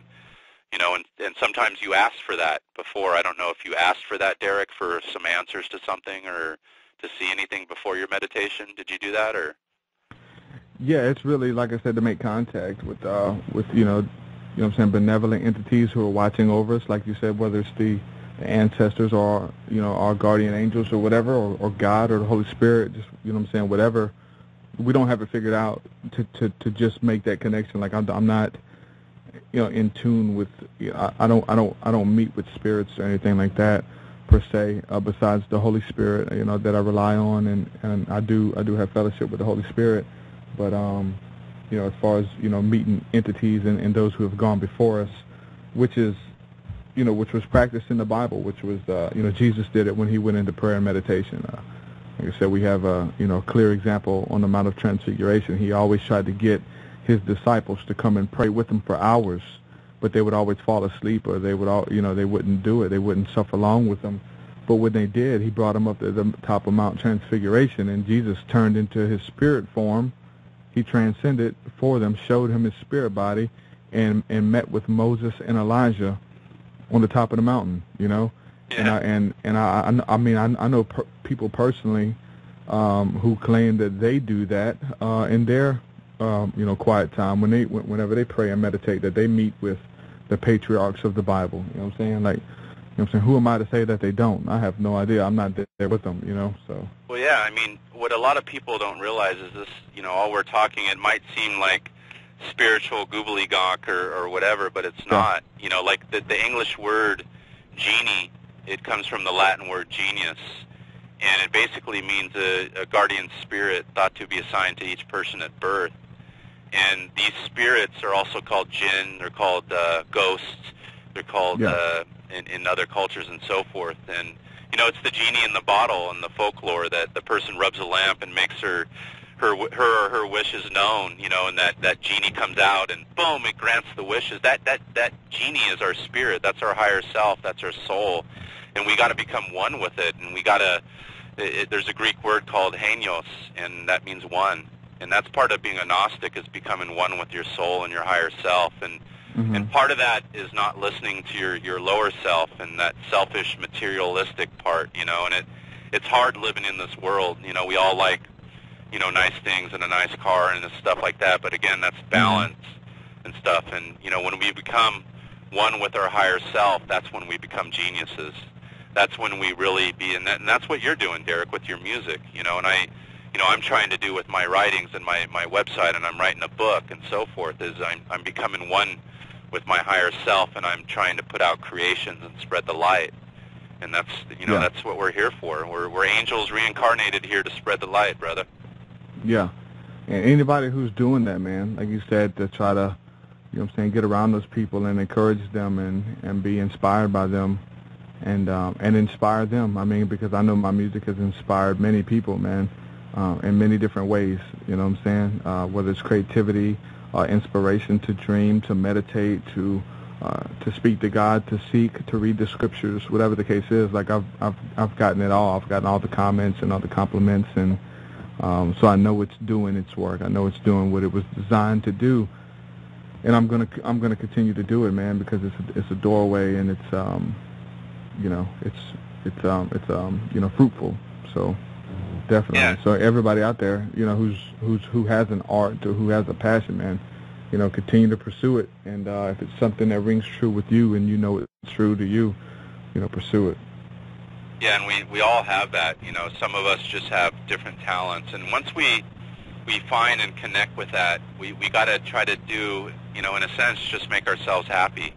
And part of that is, again, connecting with our higher selves. And I know probably for yourself, bro, it's playing music, and then now, I mean, you're incorporating your knowledge and your wisdom into it, and you're a truth seeker. That's basically what you do, and you incorporate it into your talent.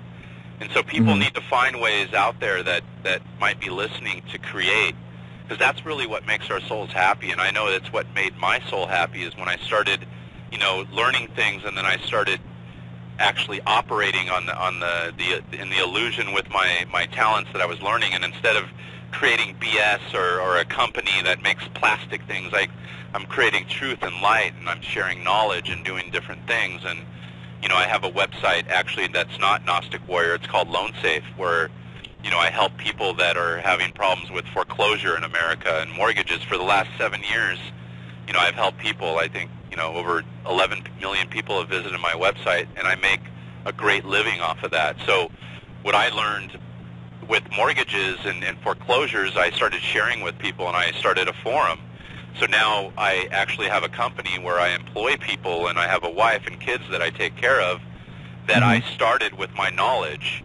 So people need to understand that you can actually make money with your knowledge on the internet and different things, and there's things that you could do. And so now that website makes it where I could have money to do Gnostic Warrior and do podcasts and almost do what I want. I'm literally almost retired at 42 years old, even though I'm not, because I still have a business. But you know, those are some of the things you could do with your talents and your knowledge, and that's part of being a Gnostic as well. Is you take this knowledge and this Gnosis, and you try to, you know, create a better world and a new business. It could be, you know, that you help create a better world with your business, and if you make money from it, so mote it be, you know. And I'm able to do that, and I'm sure sooner or later too, you know, with your music, with what you're doing, and all the people that are following you, you're gonna have a following too, because you're doing it right, bro. Yeah, I put it out there, and it's definitely growing legs, and I just have to be consistent with what I'm doing, and you know what I'm saying, the vision and stuff like that, and it's growing legs, and you know what I'm saying, doors are opening, so you know, I'm just gonna walk through those doors as they open. So I mean, I have a family and a wife, you know, and a child to provide for as well, so I do have a, you know what I'm saying, a 9-to-5 as well that I do, which consumes the majority of my time. So like, I'm not like totally given over to the music and totally given over to it, but it is a part of me, you know what I'm saying? So and you know what I'm saying, the lyrics and the music comes naturally, so that's nothing that I try to force out, and if it's not coming, then I guess there won't be any more music. But as long as it continues to come, and there's things that I can put artistically into words and to push the envelope of what I've already done, then I'll continue to do it. So no, you have a gift, brother. I mean, I've listened to your music. I just met you recently. We come across each other's work, and you know, I'm really impressed, bro. You got a gift for words. You're a poet, you know, and you put it to music, you know. And one of the favorite lines I'm gonna take from you, if you don't mind, is "reverse the curse." Bro, you gotta make a song, and I want to help you write that one, because that's so true, you know. And you have a way with words, and if you keep doing it, it's you know, I hate to use this phrase, Rome wasn't built in a day, you know. And you push a bus, you know, it takes a while for it to gain momentum, and once you get it going, you know, it starts cruising, you know. And that's just the way everything is in this world. And you know, you working 9 to 5, you got a family, you're playing music, you're doing a podcast. It's like, that's what we all need to do. We all need to do that. And if we're ever to break free from that 9 to 5, is we got to do things like you're doing. You know, I'm 42. I've done similar things to you, where I've had that 9 to 5 job, and then I had another job, and then I had to start my website and do this and that, and still spend time with the family. And those are some of the sacrifices we have to make to do what we love, you know. Yeah. But you got to work hard. I'm actually writing a book as well right now, so I'm actually writing a book too. So wow. Hopefully that's going to be fruitful as well, you know. Yeah. How old are you? I'm 29. Jeez, you're a young man, Derek, but definitely an old soul, bro. So keep up the good work, you know. And again, you know, there's a lot of guys that are listening to you. You know, you have a lot of followers on Facebook, and just keep spreading the light. You know, I know it's getting late here. You can hear it a little bit in the background. I'm sure you gotta probably eat dinner still or something, you know, and then get ready for work in the morning. And yeah, the reason I'm saying this is because that's what we all should do, you know, if we want to change our lives and do that. And at first we might not see money, and it's going to be hard, and it's not easy, but in the end it'll pay off. And if it's not pays off in dollars, it pays off in being happy. You know, and I'm sure you're a lot happier now than you were when you weren't producing music or doing podcasts, right, bro? Yeah, and that's the thing, man.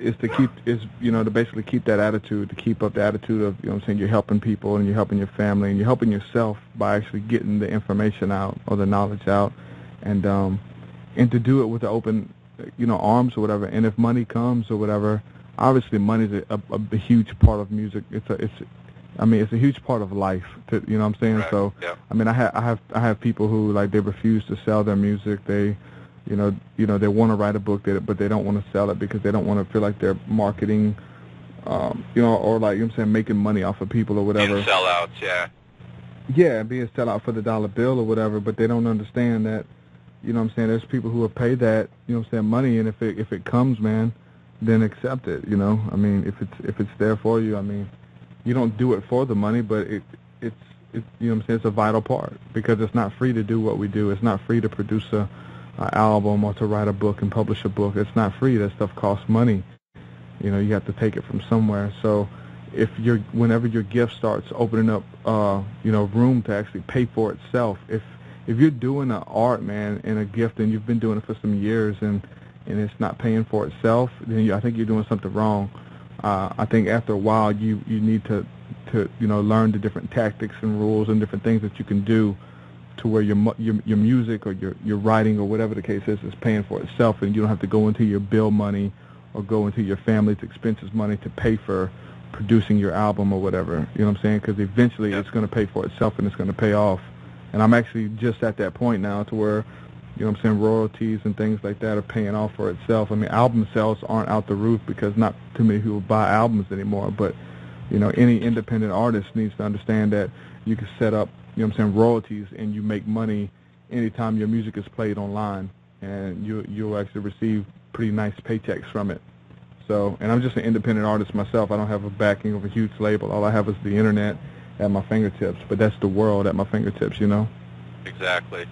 Yeah, and if your heart's in the right place, and, you know, there's that fine line you were talking about, you know, other people out there, they don't want to charge for their music, or they don't want to charge for their book, or this and that. Mm-hmm. There's definitely a fine line that I think people need to figure it out, is it's almost like, are you selling your soul in order to make this money? And like you said, it costs money to make these things. And I think if you have a product and a viable thing in the commercial market that we live in, and you have to make money to live, you know, that you should be able to charge for it, you know, after you have given away your time and so forth, like you're doing now with your music. You know, you should charge for downloads and special things, you know, and you just gotta find a way to be creative. But definitely, if you write a book, you know, whether that be a download of an ebook or a download of or Amazon, you should charge and make money off of it, because we live in a world like that. But, you know, to charge for an article or access to a website because you're going to do a jam, maybe not, you know, but if you're going to have a gig, it's $10 to show up in my gig tonight, you know, kind of thing. Yeah. So, well, I think you could charge and be comfortable charging if people are paying. Obviously, if you're just starting out and nobody knows who you are, and you're trying to charge for your music, or you're trying to charge to do concerts, nobody's going to pay you. Nobody knows who you are. There's some gospel artists who are actually getting pretty big. It's a Christian rapper by the name of Lecrae, and we remember seeing those guys for like $5 or $6 a ticket, and now they're doing conferences that are like $75 a ticket, and they went up to like $35, and then like to $75 a ticket to go see them. And people are getting mad. I can't believe he's charging that much money. Why, you know what I'm saying? Why is he supposed to be doing it for the right reasons? Well, the thing is, the only way he can charge that money is if you guys pay for it and you guys go. You know what I'm saying? He's selling out, so he's good. He can keep charging that because you guys are going to keep buying those tickets and keep going. So he's legit. Now, if he charged $75 a ticket and not a soul showed up, then they had to go back to the drawing board. Okay, guys, we can't do concerts for $75 a ticket. We got to drop these prices. But you know, if you build it, they will come. If the people are willing to pay that for your art, and your art means something, and they believe in it, then they don't have no, you know, problem supporting it, you know? Yeah, definitely. And you could do that with music, and you could do that with the truth movement if you do it right. But there's also a lot of people out there that can't make money, and it's not, like you said, it's not all about that. You know, you got to have your heart in the right place, and you know, you hope for the best, plan for the worst, and in the end, I mean, you're doing it because you love it, bro. And even if you didn't make a dime, you know what I'm saying, you're still being fulfilled off of it. So you got it, and that's in the end. That's what it comes down to. You got it. So, and you got to be ready for that too with whatever you do, you know, in life. And everybody out there needs to understand that you win some and you lose some, and you got to always be able to, you know, stand back up if you fall down, and you know, pick yourself up and start something new, you know. Mm-hmm. Well, yeah, man, we'll go ahead and end the show, man. Thanks for calling in, man, and tuning in, sitting with me, chatting. So, you know, we touched on a lot of good subjects, man. It was a good show. You want to give your websites and you know, where people can contact you at? Yeah, sure. You could find me at Gnostic Warrior. It's Gnostic with a G, Gnostic Warrior.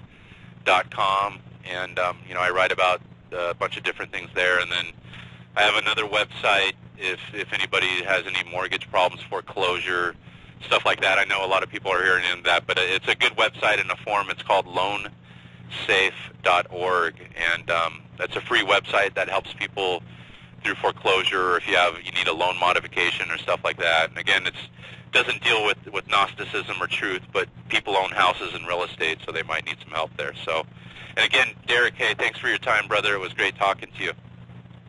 Yeah, man, thanks for coming on the show, man. Hey, what's your Facebook handle? They can check you out. Don't you have a fan page? Yeah, that's Facebook /Gnostic Warrior. So it's just like my website, just Facebook /Gnostic Warrior. It's my Facebook page. All right, you guys go in there, check him out, like him, you know, support what he's doing. I'm going to post the link to the show in the event.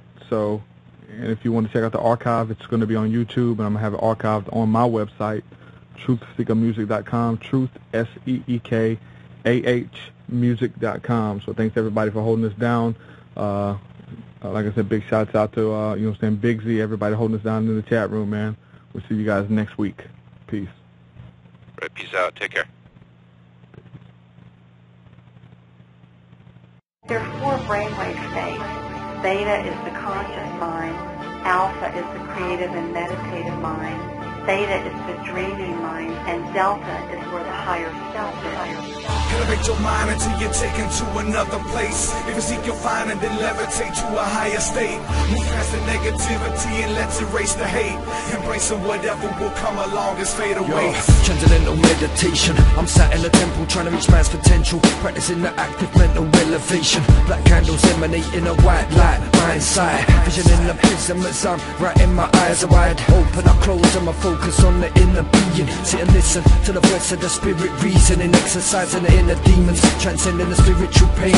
Battling negative energy, standing on the physical plane. Cleansing my aura, astral traveling the ethereal train.